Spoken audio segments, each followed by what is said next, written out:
Oke, tapi 1-0 atau tertinggal 0-1 untuk Indonesia itu not bad kah, Bung Toel? Not bad. Not bad at all ya.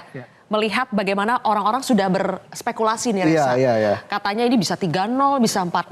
Kayaknya sudah tidak pede gitu loh. Tapi dari segi fisik, mental sepertinya mengimbangi ya Bung Toel di babak pertama ini. Jadi cenderung mainnya defend kan di bawah tadi. Sesekali serangan balik bagus. Cuma ketika dapat serangan balik juga agak susah. Jadi kehebatan tim kita, kekuatannya di serangan balik, tapi kelemahannya juga sama. Tadi kan penalti itu awalnya di serangan balik.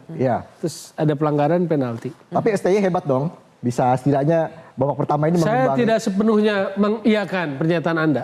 Kenapa? Dari segi taktik kenapa memang? Karena saya menilai panjang ya, sejak hadir di era Ketum PSSI Iwan Bule sampai sekarang gitu loh. Jadi saya mengamati panjang. Tapi untuk pertandingan ini saja gimana ramuan taktik dari Sintayong? Untuk U23 ini oke lah, apresiasi. Di laga lawan Gini? Di laga lawan Gini kan udah jelas kalimatnya sebelum pertandingan. Nggak usah lihat isi pertandingannya karena orientasinya akan lolos. Berarti memang sangat parkir bus. Sangat parkir bus ya. Bung Wiwit, Anda melihat hal itu juga Bung Wiwit, seperti itu, parkir bus? Ya sangat bisa dimengerti ya. Karena kita, kalau menurut saya kita sudah habis semuanya di Piala Asia.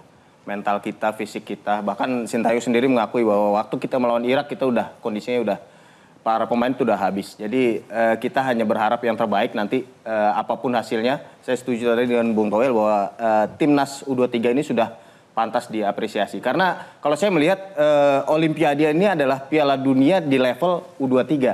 Karena diikuti seluruh dunia, proses kualifikasinya hampir sama.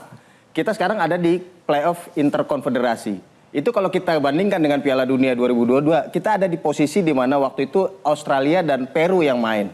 Kita udah hampir menjadi 20 tim terbaik di dunia kalau bicara Olimpiade 2023. Jadi apapun yang hasil yang didapatkan oleh Sintayong dan pasukan nanti, kita pantas berikan apresiasi. Kita sudah menjungkir balikan prediksi karena semua orang mengira Korea Selatan nanti yang akan menemani Jepang dan Uzbekistan ke Olimpiade. Tapi ternyata kita buyarkan semua prediksi itu.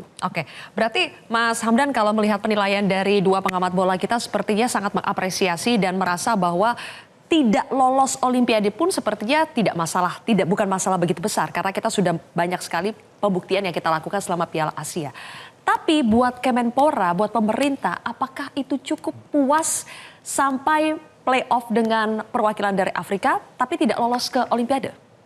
Jadi tentu kita melihat sesuatu dari skala makro ya, kita lihat secara strategis. Kita harus trust the process. Karena success is not an instant ya. Bill Clinton pernah mengatakan, follow the trend line, not the headline. Lihat trend line-nya bagaimana timnas kita naik secara gradual dari ranking FIFA 170 hingga 130. Beberapa kali tim yang dipimpin, yang dilatih oleh Coach Sintayong menciptakan rekor-rekor baru. Tembus Piala Asia U20, tembus Piala Asia U23, tembus Piala Asia Senior. Kemudian di Piala Asia juga mencapai prestasi yang sangat baik, tembus babak 16 besar. Kemudian untuk Piala Asia U23, PSSI menyatakan targetnya adalah 8 besar. Ternyata bukan hanya kita telah memenuhi target, tetapi kita masuk ke 4 besar, bahkan masih bertanding melawan Guinea hari ini. Berarti sudah melebihi ekspektasi. Dan saya setuju dengan rekan-rekan di sini bahwa ini suatu hal yang harus diapresiasi. Jadi kita harus puas apapun hasilnya nanti pertandingan Indonesia versus Guinea. Mungkin salah satu hal yang penting kita catat di sini adalah, ini adalah stepping stone for a better future. Ingat, tim yang bertanding hari ini adalah tim termuda di Piala Asia. Jadi sebetulnya room for growth-nya sangat tinggi. Kita belum melihat golden generation. Karena golden generation-nya sedang berlangsung saat ini, sedang ditempa saat ini. Percayalah bahwa dalam waktu 2-3 tahun mendatang kita akan naik ke prestasi yang jauh lebih baik lagi. Dan di sini kita melihat prosesnya itu.